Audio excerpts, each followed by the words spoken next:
আসবে না। এটা তার বাস্তবতা। বাস্তবতা। অতএব ঘুরে ফিরে এক জায়গায় আসি, শান্তি যদি পেতে চাও কোরআনের ছায়াতলে আসো। আমি মাঝখানে আরেকটা কথা বলে গেছিলাম, যেটা বলতে চাচ্ছিলাম যে সারা পৃথিবীতে তন্ত্র মন্ত্র বহুত কিছু আমরা দেখেছি। এবং আমার একটা মজার বিষয় হলো, আমি যখন স্কুলে পড়েছি সম্ভবত 6 বা 7 এর বইতে বা 8 এর বইতে, পুরো আমার এটা মনে নাই, ওখানে আমি আমার কাছের অনেক অনেক সময় আলোচনার প্রেক্ষিতে বলি, তখন ইসলামী শিক্ষা বইতে এটা ছিল, মানে গণতন্ত্রের সুফল কুফল। আমার এখনো স্পষ্ট মনে আছে, এই একটা অধ্যায় ছিল সমাজতন্ত্রের সুফল কুফল, তারপরে জাতীয়তাবাদের সুফল কুফল, অর্থাৎ যে তন্ত্রমন্ত্রগুলো আছে। তো দেখলাম যে প্রত্যেকটা তন্ত্র ও রাজতন্ত্রের সুফল কুফল এই বিষয়গুলি ওখানে নিয়ে আসছে, প্রত্যেকটা ভিন্ন ভিন্ন ভাবে, এবং প্রত্যেকটা সুফলও আনছে কুফলও নিয়ে আসছে। লেকিন আমি শেষে দেখলাম যেখানে ইসলাম নিয়ে আসছে, ইসলামে শুধু সুফলই এনেছে, আমার জানা মতে পিছিয়ে নিচে লিখতে পারে নাই ইসলামী শাসনতন্ত্রের কুফল।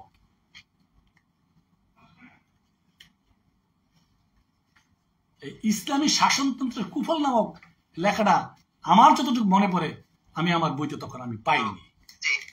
তাহলে এটা প্রমাণিত, তার প্রমাণিত, কেউ বুঝুক আর না বুঝুক, মানুক আর না মানুক, এটাই শতসিদ্ধ বাস্তবতা। মুক্তির একমাত্র সমাধান আল কোরআন, শান্তির একমাত্র আশ্রয়স্থল ইসলাম। ইসলাম প্রতিষ্ঠিত হলে গরিব দুঃখী মেহনতি কালো সাদা ছোট বড় বয়োবৃদ্ধ আবার বৃদ্ধ বনিতা বলতে যা বোঝায় সকল ধর্ম সকল মতের মানুষ, অর্থাৎ মানবতা মুক্তি পাবে। এক কথায় মানবতা মুক্তি পাবে, আরেক কথায় হায়ওয়ানিয়ত মুক্তি পাবে। ইসলাম প্রতিষ্ঠিত হলে হায়ওয়ানিয়ত মুক্তি পাবে, অর্থাৎ প্রাণী জগৎ শান্তিতে থাকবে। ইসলাম প্রতিষ্ঠিত হলে বনের সেই যে নিকৃষ্ট প্রাণী আমরা মনে করি কুকুর, তার অধিকার সে ফিরে পাবে। ইসলাম প্রতিষ্ঠিত হলে নদীর মাছ তার অধিকার ফিরে পাবে। ইসলাম প্রতিষ্ঠিত হলে জঙ্গলের গাছ তার অধিকার ফিরে পাবে। জঙ্গলের গাছ কেমনে অধিকার ফিরে পাবে? আল্লাহ রাসূল ارشاد করেছেন, তোমরা বিনা প্রয়োজনে একটা গাছের ডাল তোমার ছিল না কেন? সে আল্লাহর জিকির করতেছে, সে প্রাণী, সে কষ্ট পায়। অনেক কত সুন্দর কথা। অতএব পৃথিবীতে যদি মুক্তি পেতে চাও, শান্তি পেতে চাও, তুমি যদি তোমার স্বাভাবিক তোমার অধিকার ফিরে পেতে চাও, তোমাকে ইসলামের ছায়াতলে আসতেই হবে, এর বিকল্প নেই। এবং আমি আরেকটা কথা বাড়িয়ে বলি, তুমি যদি 50% ইসলামের ছায়াতলে আসো, তুমি 50% শান্তি পাবে। তুমি যদি 80% ছায়াতলে আসো, 80% শান্তি পাবে। তুমি যদি 90% ইসলামকে মানো, ইসলামের অনুশাসন মেনে চলো, 90% শান্তি পাবে। আর তুমি যদি আল্লাহর ফজলে 100% ইসলাম মানতে পারো, খোদার কসম 100% তুমি শান্তি পাবে, কোনো সন্দেহ নেই। এখন মূল কথা হলো, আমার অন্য ধর্মিক যে বাইরে আছেন তারা তো আসলে ইসলাম বা কোরআন তো তাদের ধর্মীয় বিষয় না, তারা কেন ইসলাম প্রতিষ্ঠা করবেন? ইসলাম তারা তাদের দরকারটা কি?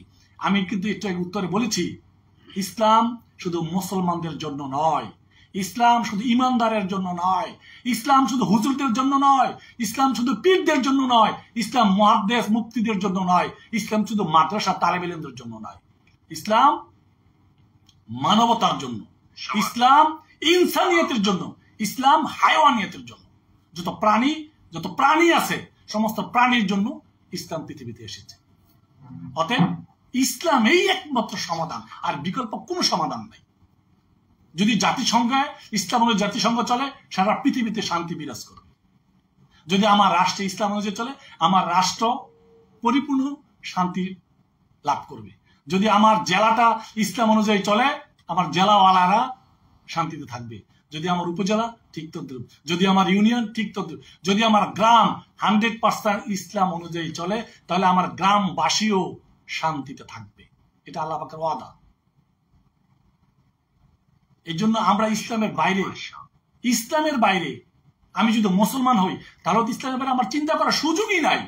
আর আমি যদি মুসলমান না হই, তাহলে আমি যদি শান্তি পেতে চাই, মুক্তি পেতে চাই, আমি আমার অধিকার ফিরে পেতে চাই, তাহলে আমাকেও ইসলাম প্রতিষ্ঠা করার জন্য এগিয়ে আসতে হবে। माशाअल्लाह, माशाअल्लाह। और कोई बात है मौलवी साहब, और कोई सवाल है आपके पास? सवाल तो अभी तक नहीं शुरू किया, सवाल तो शुरू ही नहीं किया, अभी तक सवाल में मैं नहीं गया। अभी तक अभी तक 8 घंटा हो गया। আমি তো ওইটাই ভাবতেছি, একটু আগে এটাই ভাবতেছি যে 37 মিনিট রানিং, তার মানে এক অনুষ্ঠানের কথা তো শিরোনামের অভিব্যক্তি মতামত চাইতে গিয়েই গেল।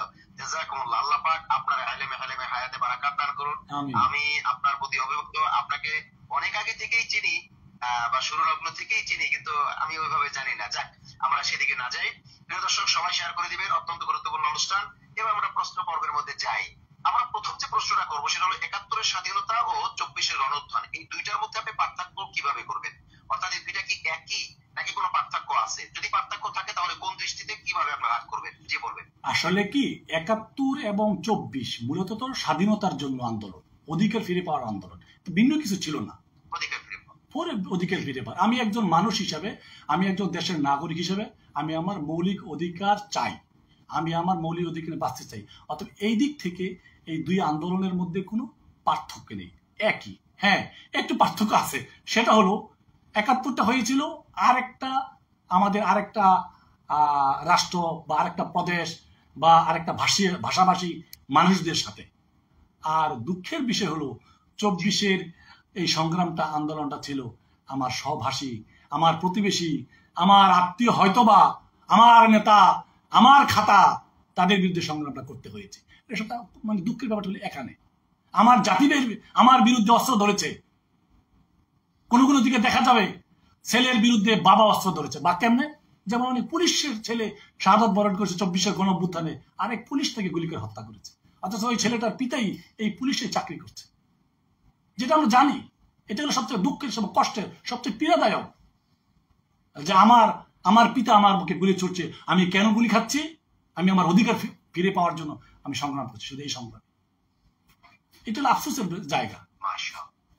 এবং আমরা আরেকটা যে লক্ষ্য করেছি যে 71-এর স্বাধীনতার পরবর্তী যেরকম আমাদেরকে নিয়ে ষড়যন্ত্র হয়েছে, আমার তো মনে হচ্ছে এই 24-এর গণঅভ্যুত্থানের পরেও আমাদেরকে নিয়ে এই আগের সেই খেলা হয়তো অন্দরমহলে চলছে। কারণ এখনো আমরা খবর পাচ্ছি এই এতগুলি মানুষ তাদের তাজা জীবনকে উৎসর্গ করলো, দেশের জন্য রক্ত ঢেলে দিল। এখন আমরা পত্রিকায় খবর আসি, কলেজে আমার বোনেরা, আমাদের মেয়েরা বুরকা পরে তারা